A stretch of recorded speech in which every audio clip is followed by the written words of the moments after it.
Hi, everybody. I'm Caroline Levitt. I'm the co-founder of Amani Blaze, and I can't tell you how incredibly thrilled I am to have Gina Barreca here today. We just were all laughing it up in our green room beforehand.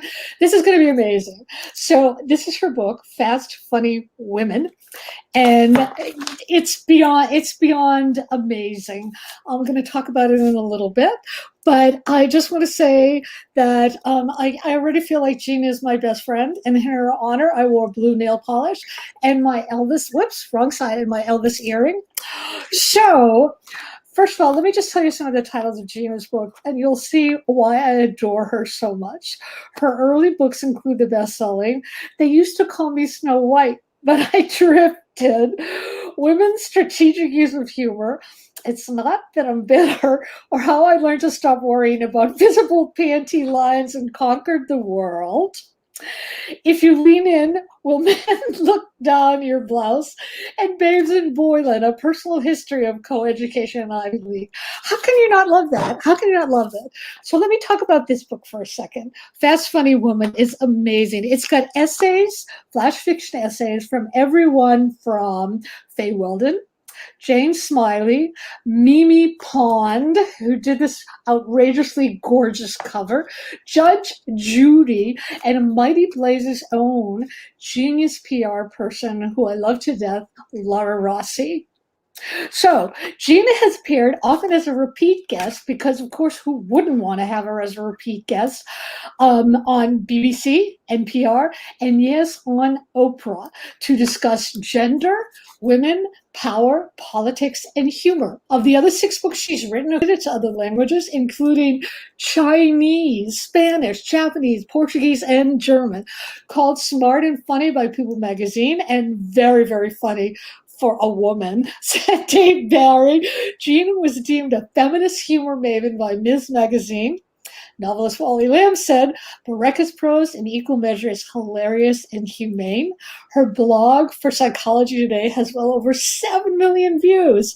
Gina's work has appeared in just about everywhere, including the New York Times, The Independent of London, the Chronicle of Higher Education, Cosmopolitan, and the Harvard Business Review. She's a Board of Trustees Distinguished Professor of English at the University of Connecticut, and Gina is also the winner of UConn's highest award for excellence in teaching. Welcome so much, Gina. We're delighted to have you here. I want to tell listeners out there, you are going to have a chance to ask Gina questions. Please, start putting your questions in now, and at the end of the talk, I will deliver them to Gina and she will answer. So Gina, why a book about funny women? And why is laughter so important, especially now? Thank you so much. Thank you. I'm thrilled to be here. I really am. I feel like, first of all, you're a writer that I've admired always. And so like I said, we'll talk about this book, then we'll talk about the next book that I want to do. And I want you to be in the next book that I'm doing. So that's the Fast Funny Women is a collection, like you said, of 75 women writers. And for the most part, I solicited these essays. I went to writers that I knew and admired and said, this is 750 words. Give me something you haven't written about before, something that you are, excited about at the moment. This started right before the pandemic. I was soliciting these, asking people about it, having the nerve to write to people I didn't know. I never met Mimi Pond. I had always loved who did this amazing cover. I had loved Mimi Pond, and worshipped her from afar. And we had become Facebook friends. And then I had the nerve. Basically, people say, what do you think is important in the writing world or in the world, of ambitious women? I said, having nerve. I have nerve. I don't have talents. I can't dance. I don't speak. I have a voice like traffic. I don't whatever, but I have a lot of nerve. And so I wrote to these people and I said, would you consider doing this? And they said yes.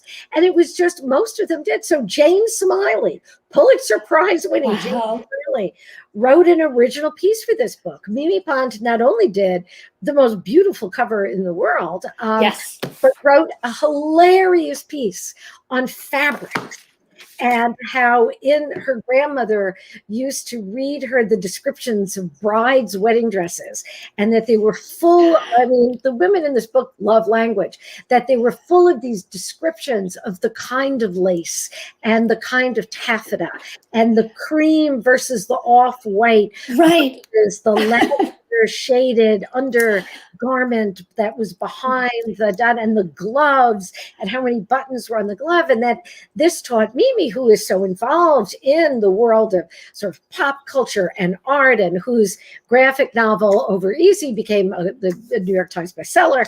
And, and so she said yes. And so this is not an anthology in the traditional sense, and that I didn't go ask Marge Piercy, who I grew up, I'm 64. I grew up reading Marge Piercy when she was really first publishing her, early novels in her. Right. And like felt like she taught me about what it was like to be a woman in the poems like What's That Smell in the Kitchen, which you probably know ends with the line, when a woman burns dinner, that's not incompetence, that's war. Yes. Yes. Great line. And Strong Women, which I teach, a wonderful poem that everybody should look up if they don't know it by heart, that I continue to teach both to the young women and the young men in my classes. And anyway, so I write to Marge Piercy, again, a Facebook friends, and she says yes. So the children's story Stone Soup. Yes, of course. Where it's sort of like nobody has anything. Then everybody gives you a little bit. Right. So it's like these writers are like, I'm busy, I'm this, I can't. I was thinking it's 750 words or fewer. And they were like, okay. And then, so this book is now this magnificent concoction. And then I wanted to pair these really foundational writers, people like Faye Weldon, who wrote, the pilot for Upstairs, Downstairs, who got started on Masterpiece Theater, and who's a brilliant novelist, and and who actually is a real friend of mine. She gave me away at my wedding. We could talk about that. And why I have nerve to write to people, and why anybody who writes to me, I write back. But so they all agreed to it. And then there were a lot of emerging writers, and some of those emerging writers are 20 and some of them are 80. Because you can be a new writer at any age. It is. That's right. That's right. One of the things about being a writer. And so there are names that you will recognize, although you probably haven't seen them this way before. And then there are people who you haven't heard of, but now once you start reading their essays, you're going to start either looking up their other stuff that might be in smaller magazines, or you're just going to be waiting for the next thing. That's right. That's right. So that's a tremendous gift that you gave it. And the stories are just fabulous. I really encourage everybody, please buy Fast Funny Woman. You can buy it at bookshop.org or go to your favorite local bookstore. So I have to ask you, were you always this warm and hilarious? Do you remember when that started?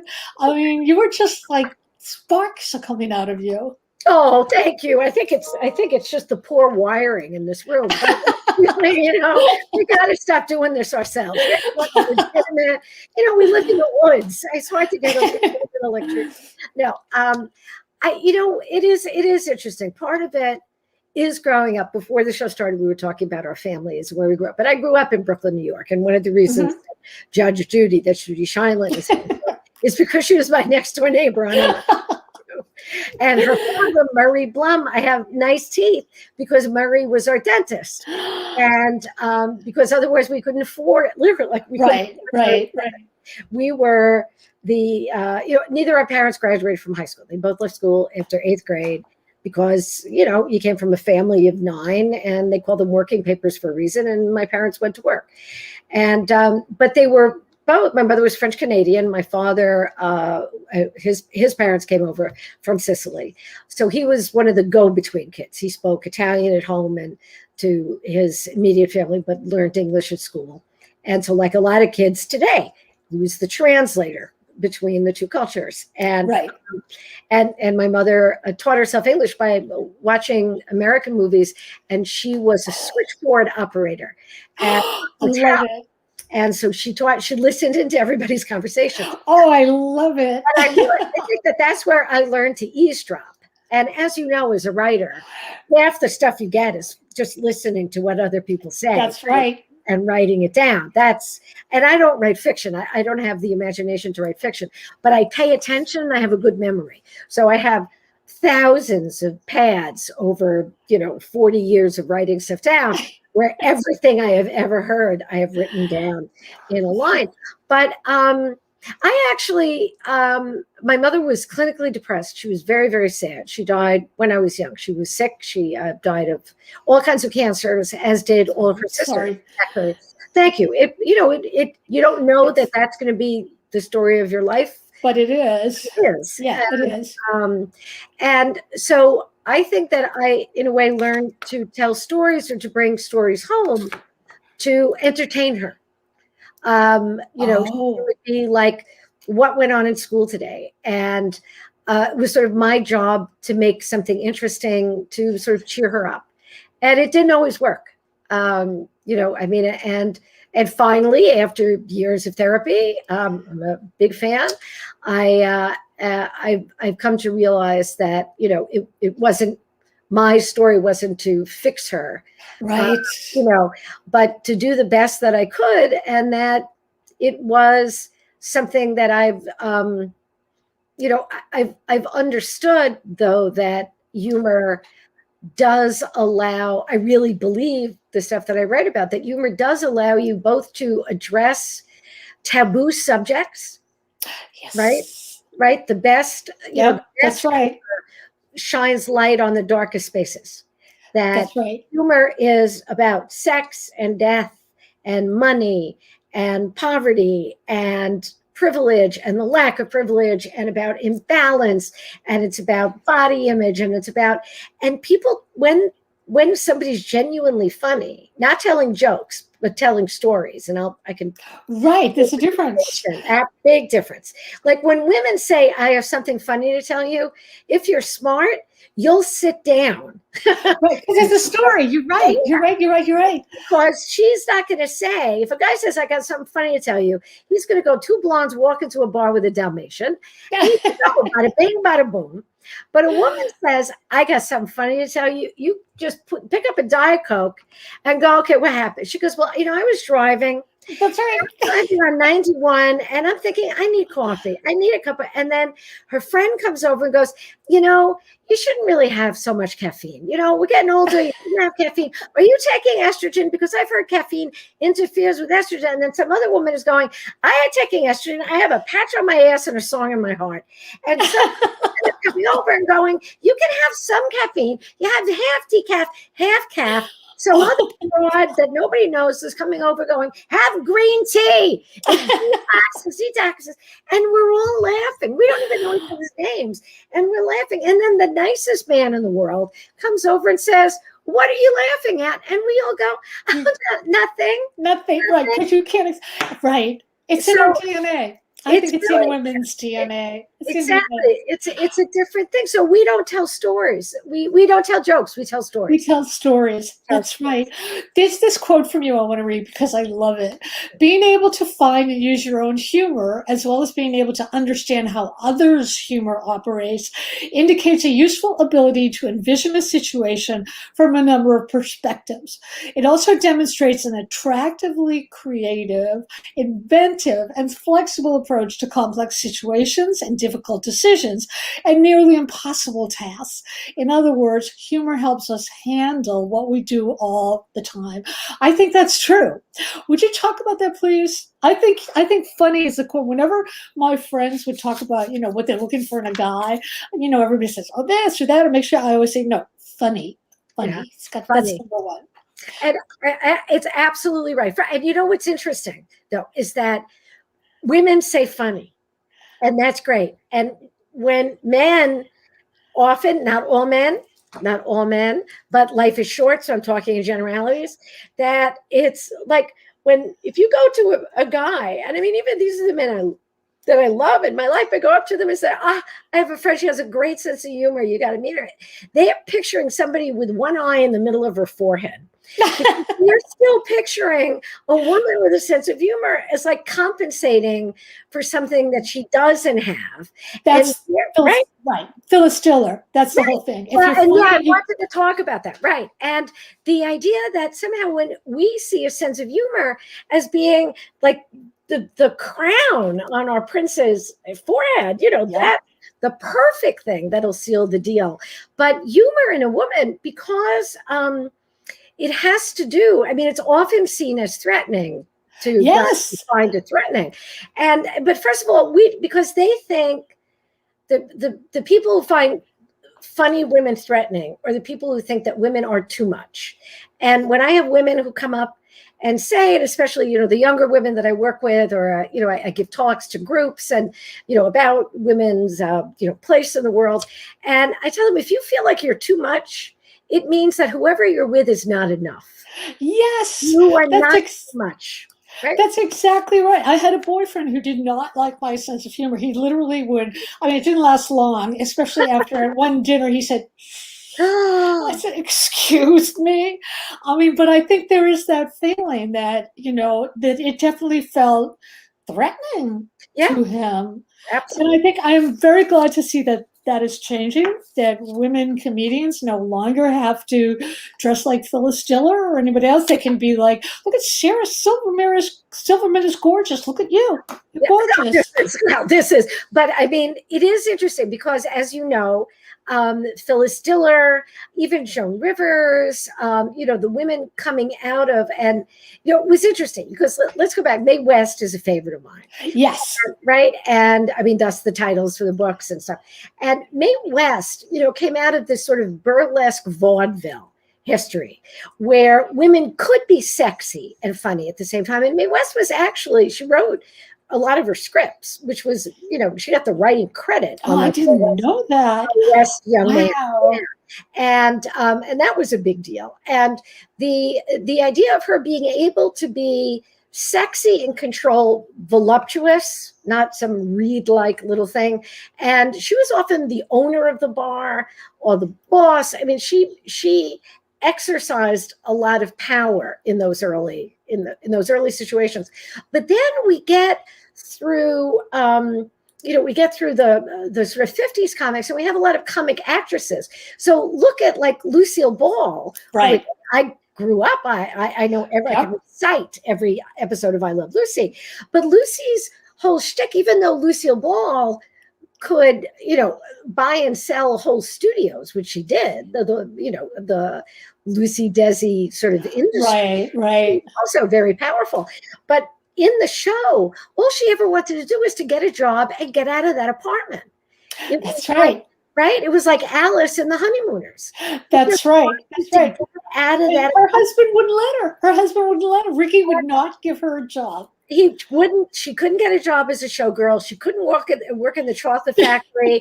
She couldn't sell Vitamita Vegemin. That's right. I mean, I really do. She once wanted to make her own salad dressing. I mean, she just wanted a job. And it had to be the repetition. The plot was always, no, there's no place like home, was at the end of, the Wizard of Oz. There's no place like home. Like, you have to end up being happy, with Ethel and Fred next door and at home with little Ricky. And so that was always going to be reassuring. Meanwhile, Lucille Ball is buying Hollywood. That's right. So you have this interesting disconnect. And Phyllis Diller, and again, I know this story, was a beauty queen. Yeah. Phyllis Diller had to make herself into this sort of harridan, hag-like figure, because the idea was, and this is really, in reading books about them, and even Carol Burnett did this to an extent, such a brilliant, again, comedian and comic actress, that the idea was that men couldn't look at an attractive woman and listen to her in order to laugh at the same time. That it was like you couldn't do both simultaneously, honest to God. So it was like you had to make a choice. Unbelievable, totally unbelievable. And I'm glad. I think that is changing a little. At least I hope it. I think it is. I I think it is. I think it's starting to, but we still have, there's still this idea. I mean, Amy Schumer, I think, is a brilliant and just Right. startlingly smart and interesting Yep. Force of nature.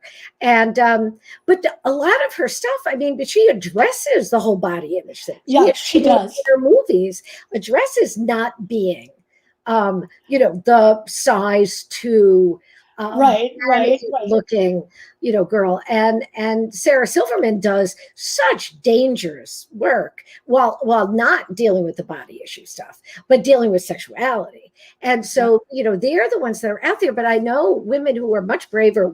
There are a few of them are in the book. Leanne Lord, who's a stand-up comic in New York, and again, absolutely wonderful. But these are people. I've always had a 2-book minimum, never a 2-drink minimum. I've never done stand-up comedy.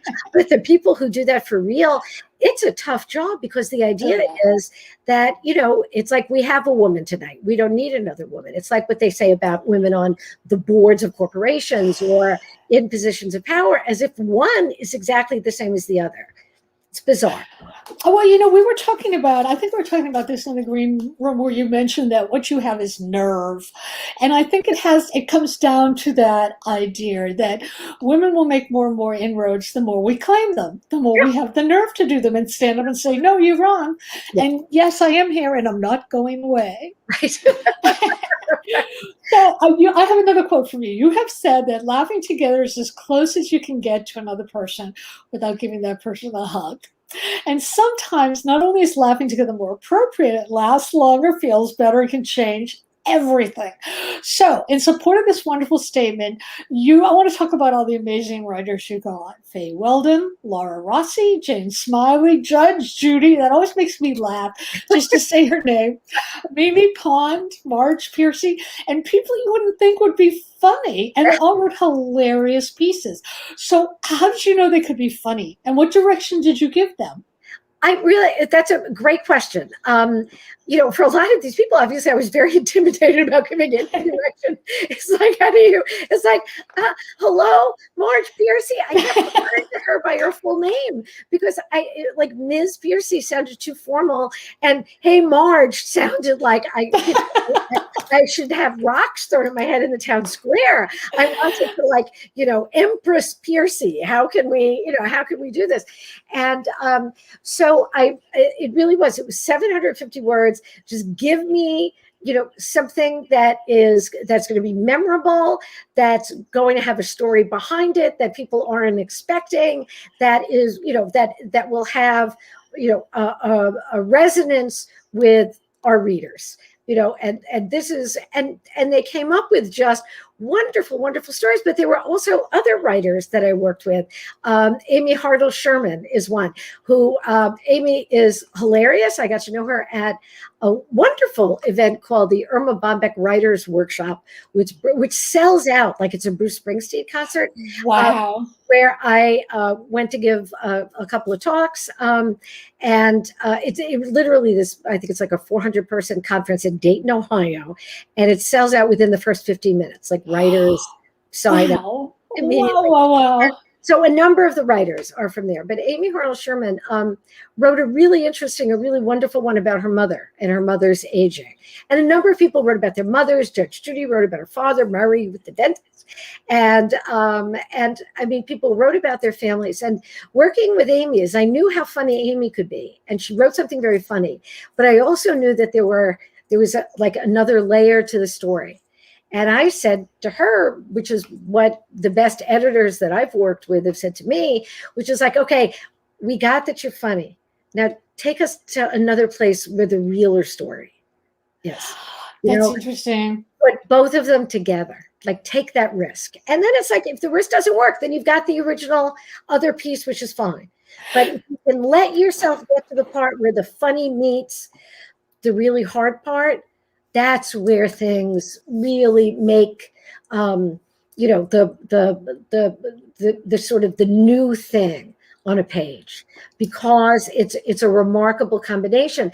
And that's what I mean about the humor sort of reaching people. And during the pandemic, we have learned that laughing together really, it doesn't Oh replace, yeah.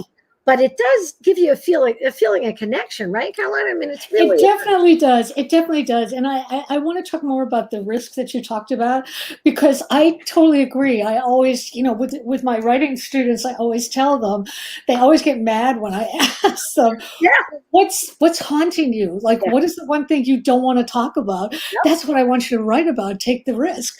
And they always get mad, and then they do it, and then they right, realize, oh, that's what I needed to be writing about.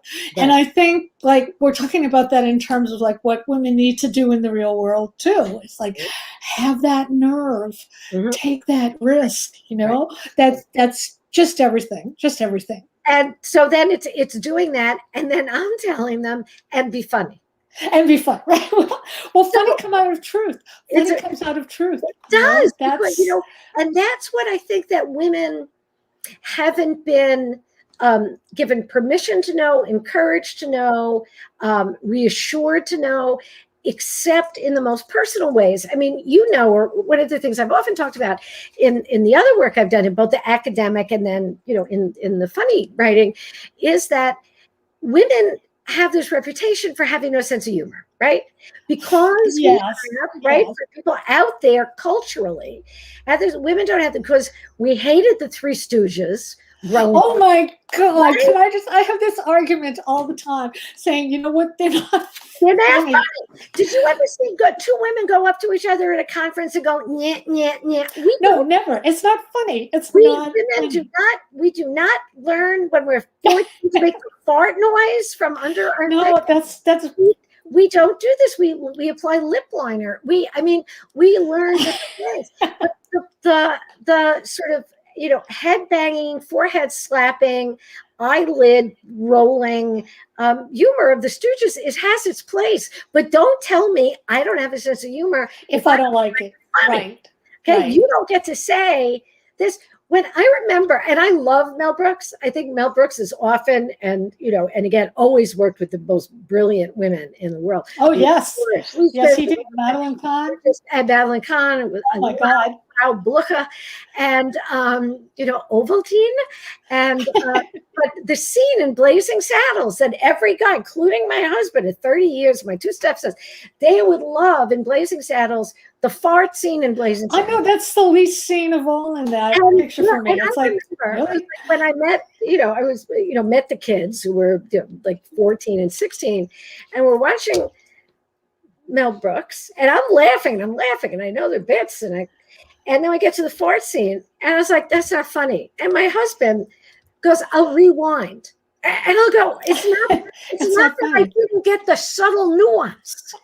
Not the subtle nuance. Just don't think it's funny. And it's like, what the hell is going on? It's like, you think I didn't get it? You want to rewind? Right. I already written like 3 books on humor. And Oh my God. this is the guy I'm marrying. And he's going, I'll rewind. And it's become a family. No. But it's like, who am I with? And this is like my choice. I mean, I had already been divorced. It's like, I'm making this as a decision to marry this man. No, it's a very different kind of humor. It's a very different kind of humor. That's not what we do. But women, you want to know how women have a sense of humor? You put 3 women together from And more we'll than be laughing. Yeah. and we're laughing in the ladies' room, in the intermission, at the theater. People are laughing. That's right. Women there is always laughter coming out of the ladies' room. There is rarely laughter coming out of the men's room. That's right. And That's when right. there's laughter coming out of the men's room, we should worry. Oh my God. Laura Rossi wants to get your thoughts on Monty Python, who I happen to love. Okay. Laura, hello, Laura. And I'm so glad you're in the book. And I'm so glad that you're like our collective daughter. And it's a wonderful thing. So Laura Rossi is asking about Monty Python. Now, I lived in England for 5 years. I was at University College London and for a year, and then I went to Cambridge University. And so I got to learn about English humor. Now, the first English humor that I got to learn about because of the boyfriend there is so sad. And I'm the feminist theorist talking about this, right? So I'm talking about all these boyfriends, but never mind. We can argue about that. Was a boyfriend who liked Benny Hill. Benny Hill makes the Three Stooges look like I don't like Benny Hill. It was terrible. It terrible, was terrible. Stooges. Vulgar, hard. I mean, it was just, and these people loved Benny Hill. And so I was like, I don't know. But then Monty Python, and I actually went to see the second Policeman's Ball, which was a fundraiser live. And so I got to see them perform live as a troupe. And it was amazing. Amazing. And I love Monty Python. So I have, I again can recite almost all of the bits, and especially the bits that were just in the show. Because while I was there, the Monty Python, not just the films, but the sketches, and were being repeated on the BBC. So it's just a treat. The Dead Parrot sketch, which everybody but there's also one where John Cleese dresses as the nightmare of a female academic, and absolutely Simone de Beauvoir. Is that the one you're thinking of? Oh, that was a wonderful one. They go to visit Sartre to ask him a question. And I'm thinking that's all brilliant, Carolyn. That's absolutely wonderful. I'm thinking of one where she's up there and John Cleese is this big man and he's got on this helmet of hair. It's this female academic. This is, yes, I have a theory. Which is mine. And she's being interviewed. He is being interviewed. And it's like, no, my theory, which is mine, about dinosaurs. So it's a theory I'm explaining, but the theory is mine.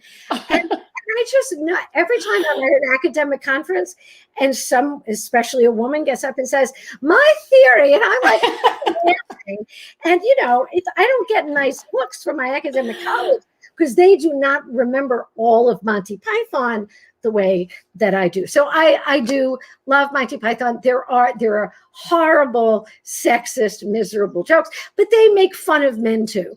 Yeah, they do. They're pretty even-handed. Yeah.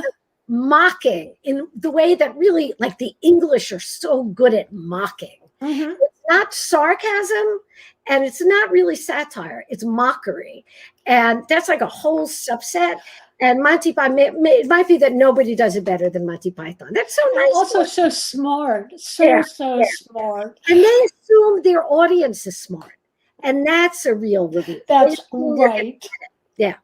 So I want to talk about you, because you absolutely fascinate me. You're also a motivational speaker with a stand-up background.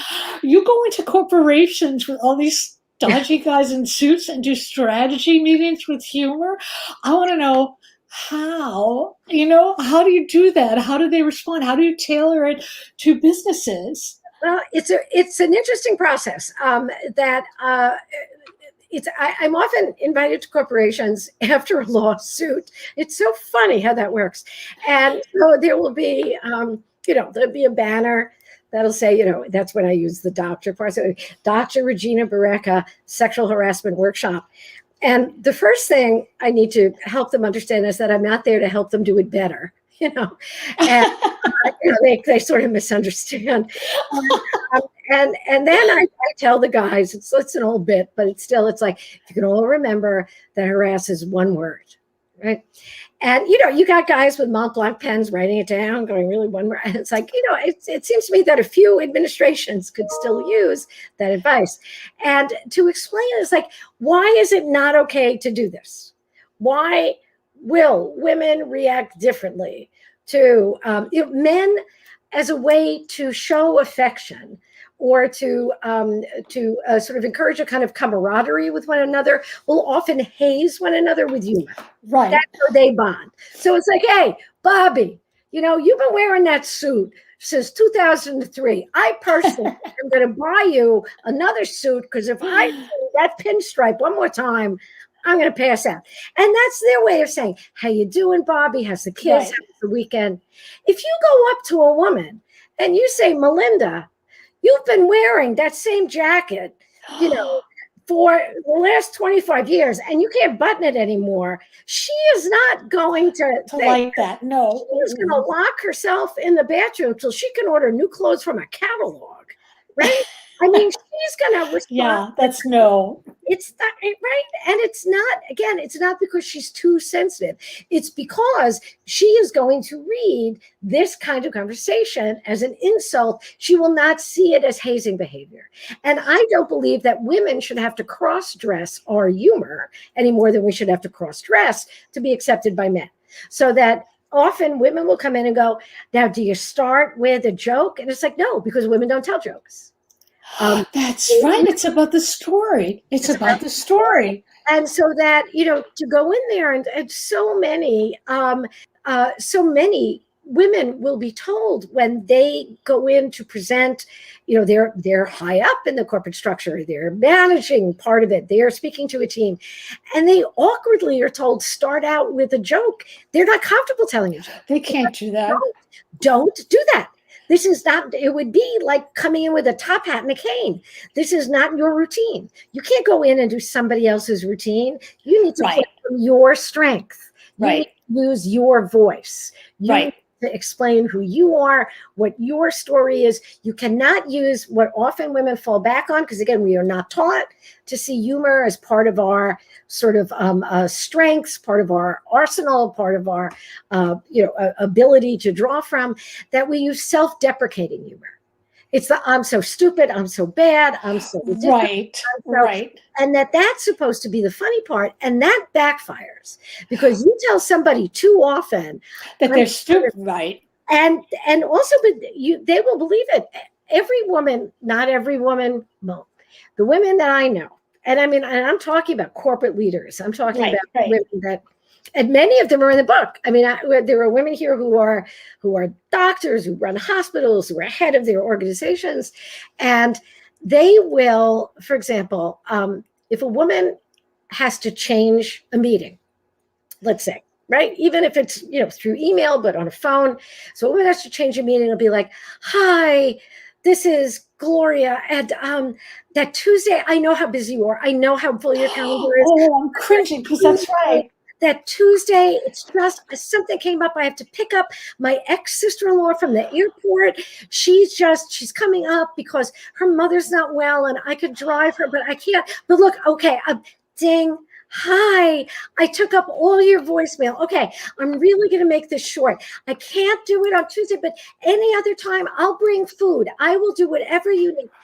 A guy has to change a meeting. Hi, it's Hank. Tuesday's not going to work. What's good for you? Let me know. Done. That's right. That's right. That's so. We apologize. We give you our life story. We do apologize. All the guilt. We do the whole thing. It's like, just give the information. Just do this. We do not have to carry the guilt and responsibility and shame of generations. That's right.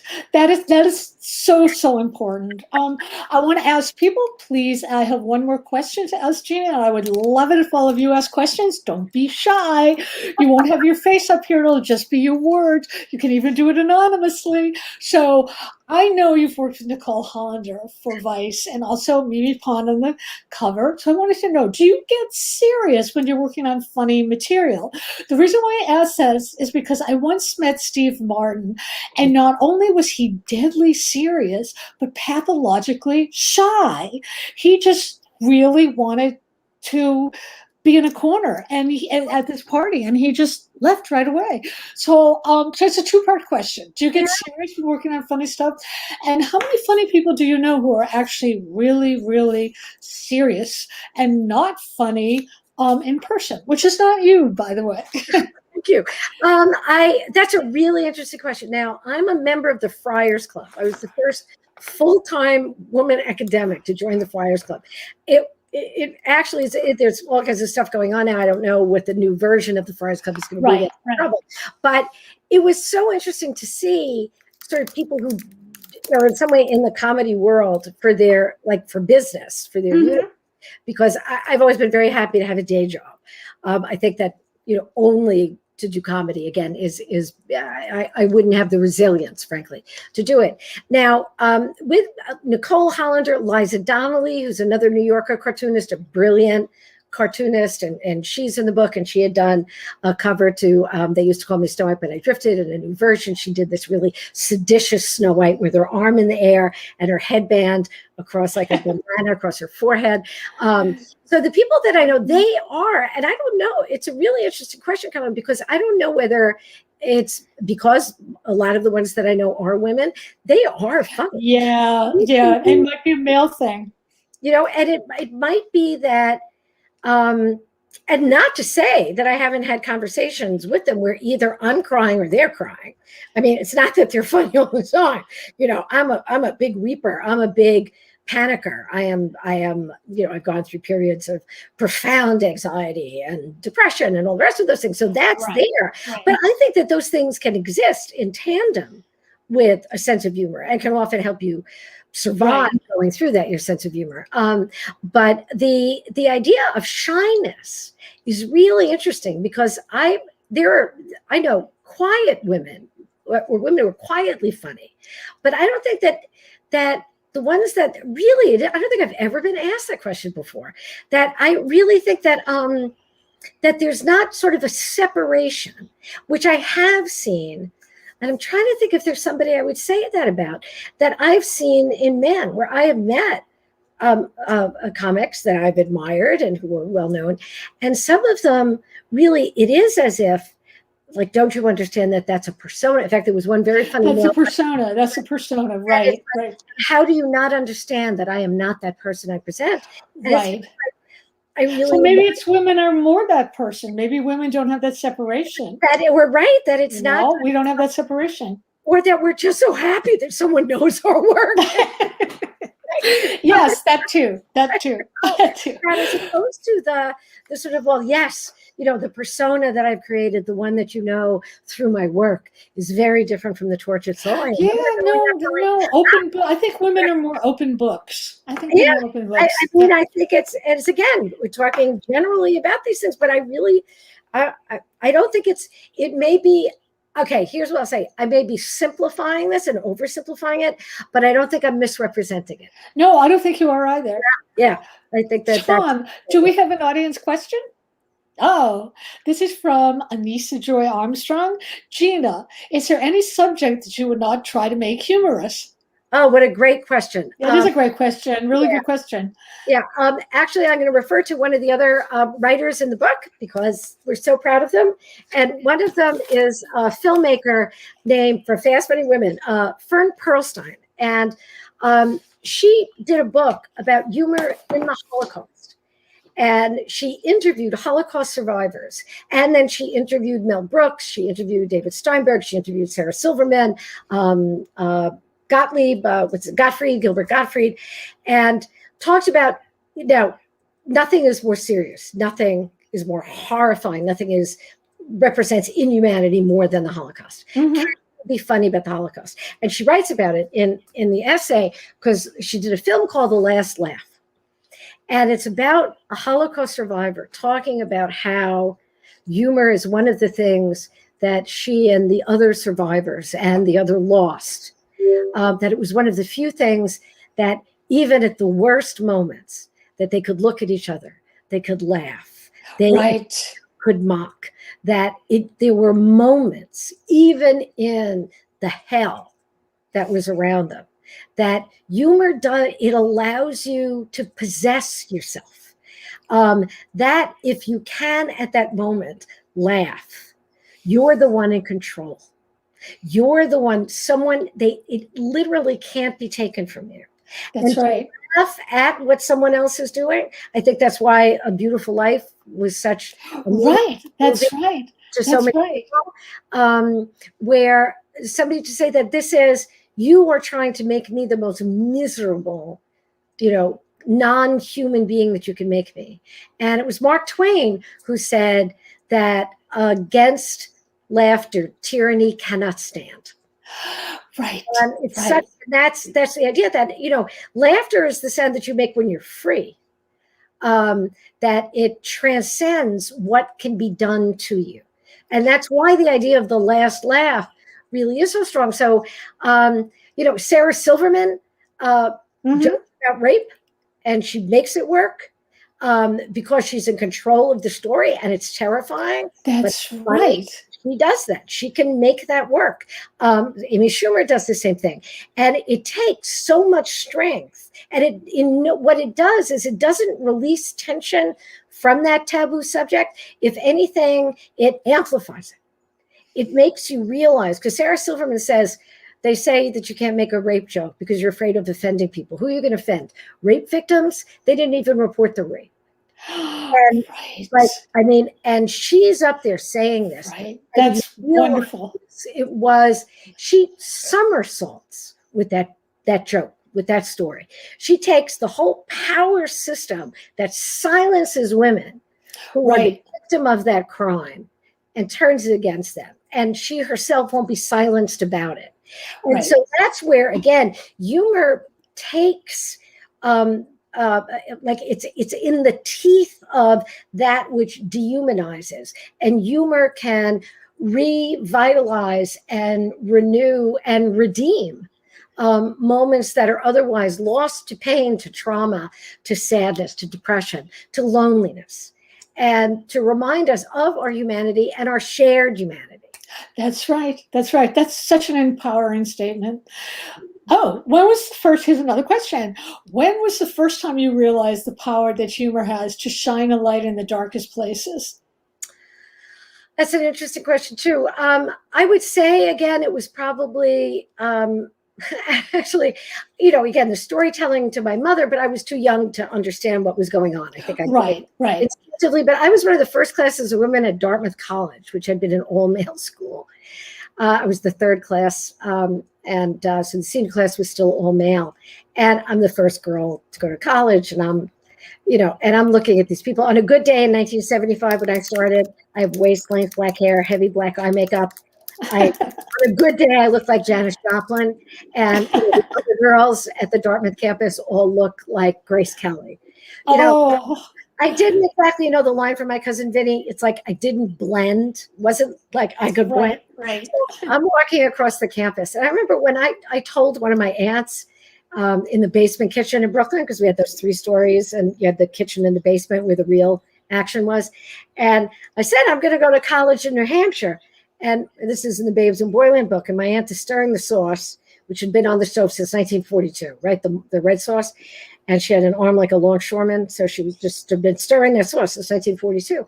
And she says, you're going to go to college in New Hampshire? And I said, yeah, I got a scholarship. I got work study. I got loans. And she said, Gene, you're going to go to college in New Hampshire. I said, what's the matter? She said, you're pregnant, right? And I said, oh, I'm good at school. But she's thinking, why else are you going to go to college in New Hampshire? Yeah, New Hampshire. Said, what happened to your cousin Elaine? You can always come home. So I go to Hanover, New Hampshire in 1975. I'm walking across the green, and I'm thinking, at least I got 9 months before anybody expects me back. It's like, why not?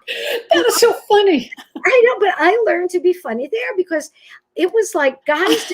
I thought there was a 7-to-1 male-female ratio. I thought I was going to be like Miss Budweiser. I thought this would be great. So the guys started to be like, "Where do you go to school?" And I'd be like, "I'm sitting next to you in philosophy," and they'd walk away, and I'd be like, and I was thinking like, where there are all these people, we're in the woods of New Hampshire and you don't want girls here. And so guys would come up. A friend of mine was a swimmer. She had short hair and, built like a swimmer. She had broad shoulders, narrow waist. So we'd be at a party and guys would go up to her. And again, it was a long time ago, but not, still within memory. And they would go up to her and say, anybody ever mistake you for a guy? But she did. And this is where she was an inspiration. She turned around. Anybody mistake you for a guy? She turned around and said, no, you? And again, and that was amazing.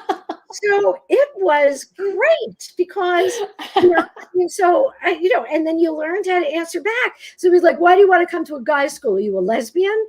And actually, honey, did anybody ever explain the concept? Because I want to go to a girls' school. Anybody show you a graph? But then a friend of mine who was actually gay said, that's not the answer. I said, what's the answer? She said, somebody comes up to you and says, you're a lesbian. You go, you my alternative? And that's actually a line from Flo Kennedy, who was an African-American activist in the 60s. Oh, But it's a line I have used my whole life when people come up. Why do you do all this women's stuff? What are you, lesbians? Like, you might turn. It's just, it leaves them standing. And so leaves them right. It takes them up short. That is hilarious. We have time. We have time for one more question for you. Do you think women today have enough opportunities to create and share humor? If not, what can be done? Good question. Great question. No, we do not have enough opportunities. We need to make more. It's like everything else. There are more than there were, and we need to keep going. We need to have, again, more women in conversation. Yeah. About the topic of humor and comedy, and doing humor and comedy, and especially writing humor and comedy, because the outlets are there, but there aren't enough of them.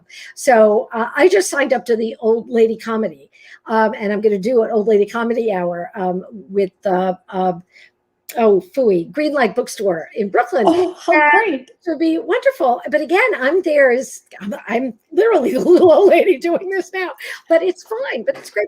And younger women are coming up with ways to publish their work and to get out there, but there need to be more women writing for McSweeney's. There need to be more books like Fast Funny Women. And in fact, Yes. like I said, I'm inviting you to be in the next one, which is Fast Fierce Women. So I am looking for essays for that. That's going to come out next year. I think that people have gone through a lot of experiences in this last year that have proven the need for ferocity. So I'm interested in finding that. My website, I'm easy to find. It's ginabarreca.com. It's not, I think I'm the only one. And, but yes, we need to do more of this. And Caroline, I'm so grateful for the opportunity that you and A Mighty Blaze gave me to talk about. We're so honored. Are you kidding? We're totally, thank you to Gina Barreca for joining A Mighty Blaze. Everybody out there, this is the book you want. It's hilarious. It's totally complete. And it's not just hilarious, it's inspiring. Buy it from bookshop.org, or you can buy it at your favorite local indie. This video will be on YouTube, so you can watch it 8,000 times and when you need a laugh. And I want to thank Gina, my new best friend, for being here. This was just so wonderful. Gina, when everybody's all vaccinated and you come to New York City, I'm taking you for cupcakes. Go cupcakes. Yes, please. You just like said, I didn't know that there was a magic word. That's like Groucho Marx, where there's a magic word. It's a magic word. Use some cupcakes. Yes. Cupcakes, that's the magic word. So thank you, everyone. Gina, just stay on. And goodbye to everybody else.